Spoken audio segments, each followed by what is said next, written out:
Le glyphosate, ça a détruit ma vie tout simplement, hein. Ça m'a empoisonné, hein. Et il continue à nous en vendre.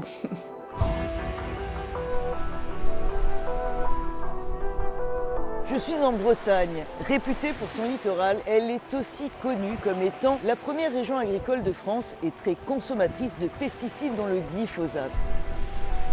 C'est l'herbicide le plus utilisé dans le monde et aussi le plus controversé, reconnu comme potentiellement cancérigène par l'Organisation mondiale de la santé. Et pourtant, l'Europe en a reconduit l'autorisation jusqu'en 2033. Plusieurs organisations de défense de l'environnement et des consommateurs en ont saisi la Cour européenne de justice en avril dernier. European Stories revient sur un dossier hautement toxique.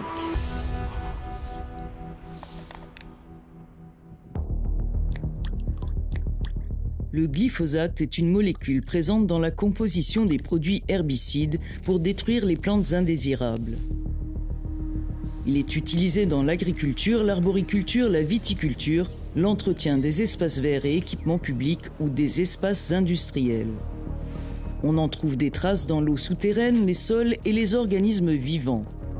Ses effets sur l'environnement et la santé animale et humaine sont au cœur d'un vif débat. En 2015, le Centre international de recherche sur le cancer, agence de l'Organisation mondiale de la santé, a classé le glyphosate comme génotoxique, soit dommageable pour l'ADN et probablement cancérogène pour l'homme. La même année, l'Autorité européenne pour la sécurité des aliments, l'EFSA, jugeait au contraire improbable ce risque cancérogène. Les dernières évaluations de l'EFSA et de l'Agence européenne des produits chimiques allaient dans le même sens. Fin 2023, la Commission européenne a prolongé de 10 ans l'autorisation du glyphosate dans l'Union.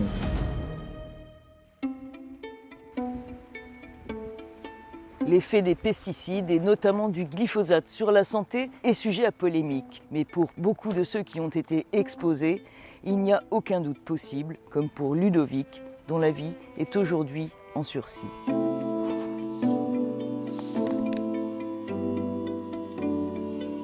Nous venions toujours, tout le temps à la plage ici. C'est là que j'ai appris à mes enfants à nager. Maintenant, malheureusement, je ne peux plus en profiter comme avant. Pour la plage, c'est compliqué, hein. Faut pas être handicapé pour y aller, quoi. Si j'avais pas eu ces problèmes de santé, je vivrais comme tout le monde. Mais ça a bien pourri ma vie, quoi. En tout cas, c'est maudit désherbant. Ludovic Moget, 54 ans, est atteint d'un cancer très rare. Un lymphome B intravasculaire diagnostiqué il y a 5 ans est reconnu aujourd'hui comme maladie professionnelle. Ancien paysagiste, Ludovic ne peut plus travailler. 30 ans d'exposition au glyphosate ont anéanti sa vie. Ce lymphome, il est très très vicieux parce qu'il se balade dans tous les organes. Il m'a mangé le nerf de la moelle épinière en fait. La douleur est permanente, hein. Mes douleurs sont localisées du genou jusqu'au pied et dans les 2 jambes. Je suis implantée d'un neurostimulateur, donc j'ai 2 électrodes sur la colonne vertébrale, une à droite, une à gauche. C'est pour brouiller la douleur, pour l'empêcher d'arriver au cerveau, quoi. Tout ça, malheureusement, c'est à cause des pesticides. C'est en travaillant. Et à cette époque-là, on ne nous disait pas de mettre de masque, on ne nous disait rien. Ça, c'est un pulvérisateur de la mort. Voilà. C'est celui-là qui m'a rendu malade. Quand on a le pulvérisateur sur le dos, quand on pompe manuellement, des fois ça déborde et automatiquement on en a plein le t-shirt. Depuis la reconnaissance de son cancer comme maladie professionnelle, outre une faible allocation sociale, Ludovic perçoit une indemnité de la part de Bayer Monsanto, fabricant du produit qu'il a empoisonné. 180 € par mois. C'est dérisoire. Mais quelque part, je m'en fiche de cette somme-là. Moi, ce que je voulais, c'était être reconnu comme maladie professionnelle. Je suis content, quelque part, de m'être battu pour ça, quoi. Quand je vois les politiques qui autorisent de nouveau tous ces produits, moi, ça me révolte. C'est un lobby des pesticides, en fait. Malheureusement, contre ces politiciens et Bayer Monsanto, on ne peut rien. Si j'aurais une chose à dire au niveau de l'Union européenne, qui supprime ces produits, tout simplement, quoi. Ça détruit la nature, ça détruit l'être humain, et ils continuent à nous en vendre. Malgré un calvaire quotidien, Ludovic veut continuer à témoigner tant qu'il en aura la force. Ce que je souhaiterais, c'est passer le message pour tout le monde, parce qu'il ne faut rien lâcher. Chaque jour, quand je me lève, je me dis, il ne faut pas baisser les bras. Malgré que je sais que ma vie tient qu'à un fil. Aujourd'hui, vous êtes là, et demain, vous n'êtes plus là. Comme le cancérologue m'a dit, on ne parlera plus de guérison. C'est terminé. Et ça me fait quelque chose d'en parler. Mais c'est pas grave. Il faut passer le message quand même.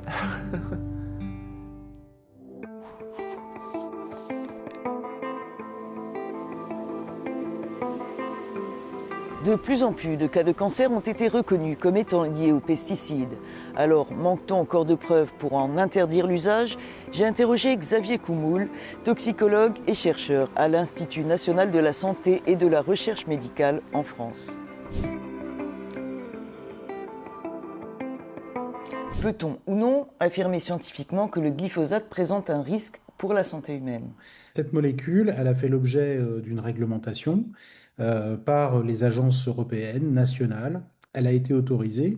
Et en parallèle de ça, il y a des instituts comme l'INSERM qui ont conduit des expertises. C'est aussi le cas du Centre international de recherche sur le cancer. Pour le CIRC, ils ont statué que c'était un cancérogène probable. Et pour l'INSERM, il y avait une présomption de lien moyenne de développer un certain type de cancer du sang. Alors, comment explique-t-on que les agences réglementaires aient écarté ce risque? Ce sont des entités qui vont, lorsqu'un fabricant de pesticides souhaite commercialiser un produit, demander à ce que ce fabricant fasse lui-même des tests. L'Agence européenne de sécurité sanitaire des aliments se base beaucoup sur ce que font les industriels, alors que l'INSERM ou le CIRC vont se baser beaucoup plus sur la littérature dite académique et qui va effectuer un suivi de l'utilisation du produit. Ceux qui bénéficient de la vente de pesticides au tenté, 20 ans après, ce n'est pas eux qui vont payer les coûts de la sécurité sociale pour prendre en charge tel ou tel type de pathologie. C'est là que peut-être que le politique se heurte. Il s'engage rarement pour 20 ans de gouvernance sur des décisions qui ont un impact à long terme. On parle aussi d'enjeux de santé planétaire. Ce n'est pas seulement l'impact qu'ont ces pesticides sur la santé, mais aussi sur, par exemple, les abeilles qui polliniseront moins bien, feront baisser les rendements agricoles, sur les microbiotes du sol, les champignons, les bactéries. C'est évidemment après la richesse en nutriments des fruits et légumes. À un moment ou à un autre, perturber les écosystèmes, ça aura un impact sur la santé humaine.